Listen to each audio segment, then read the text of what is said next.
Hi hello नमस्कार, मी सरला. मी तुमचं माझ्या चॅनलवर खूप खूप स्वागत करते. तर आज बघणार आहोत आपण चहाचा मसाला कसा करायचा. पावसाळ्याच्या दिवसात खूप सर्दी खोकला होतो, त्यामुळे आपण असा चहाचा मसाला करून ठेवला तर सर्दी खोकला कंट्रोल मध्ये येतो. तर त्याच्यासाठी लागणारे हे 6 मसाले आहे आपण घेतलेले.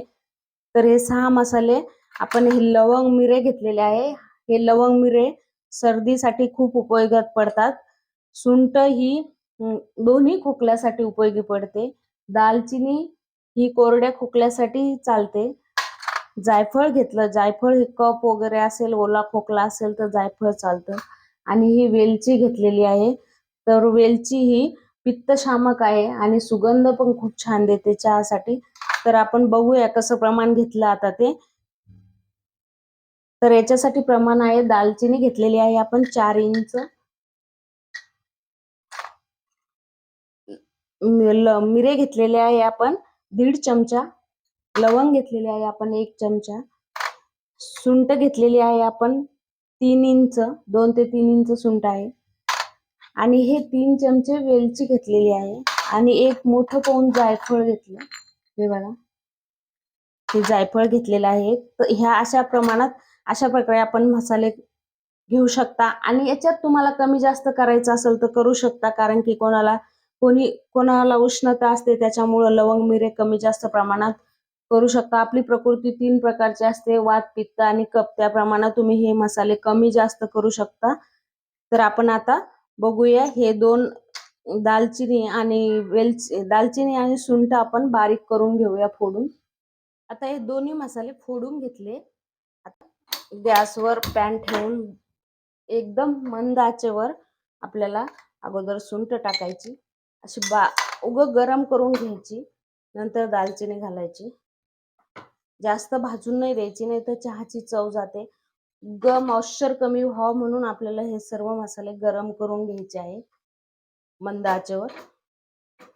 आता हे थोडं गरम झालं की हे सर्व मसाले टाकून द्यायचे त्याच्यात आणि थोडं मॉइश्चर कमी होईपर्यंत असं मंद आचेवर गरम करून घ्यायचे. हे बघा, अशा मंद आचेवर छान सुगंध सुटला असं गरम करून घ्यायचं. त्याला भाजायचे नाही, नुसतं गरम करायचे, मॉइश्चर कमी होईल असं. तर आता आपण हे मिक्सरला काढून घेऊ थंड झाल्यावर. आता आपला हा मसाला पूर्णतः थंड झाला. जर आपण ओल्यात मिक्सर मधून काढला तर त्याला पाणी सुटतं, थंडच होऊ द्यायचं. आणि आता आपण हा मिक्सरला बारीक करून घेऊ.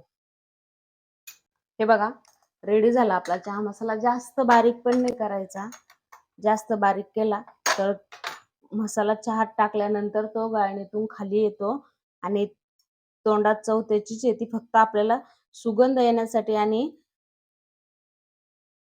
सर्दी खोकला जाण्यासाठी त्याचा फ्लेवर चहात उतरला पाहिजे. इथपर्यंतच बारीक करायचं, जास्त पण बारीक नाही करायचं. हे असं सुंठेचं राहतच थोडंफार, तर असाच करायचा आपण चहा मसाला. अशा प्रकारे आपण चहा मसाला केलेला आहे. तर तुम्ही जरूर ही रेसिपी ट्राय करून बघा. आता आपण ह्या मसाल्याची चहा करून बघू. आपण ह्या मसाल्याची चहा बनवायला घेऊया. आपल्याला 1 कप चहा करायचा आहे. त्याच्यासाठी मी टाकले अर्धा कप पाणी.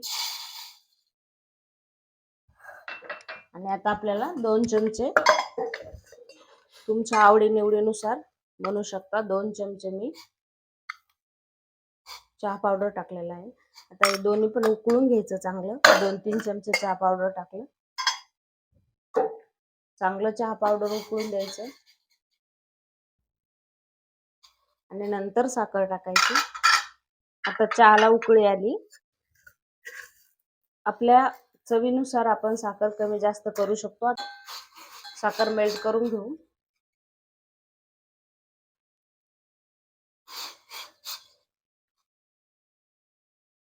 त्याला चांगलं उकळी आल्यावरच दूध टाकायचं.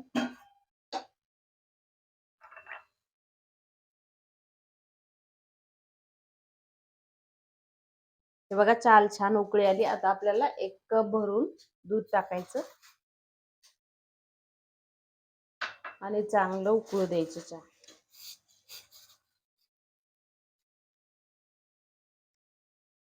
हे बघा, छान उकळी आली.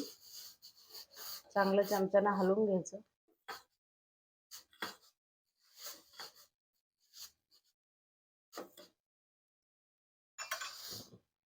आणि आपल्याला टाकायचा आहे आता या छोट्या चमच्याने आपण बनवलेला हा चहा मसाला आणि 1 मिनिटभर फक्त त्याला हलवून घ्यायचं. जास्त पण नाही उकळू द्यायचा तो मसाला टाकल्यावर, कारण त्याचा सगळं सुगंध चालला जातो.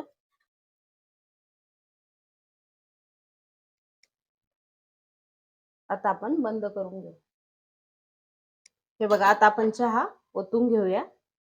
आणि पावसाळ्यात चहा आणि खारी खूप छान लागते. तर आपला बनलेला आहे हा वाफळता फक्कड असा चहा.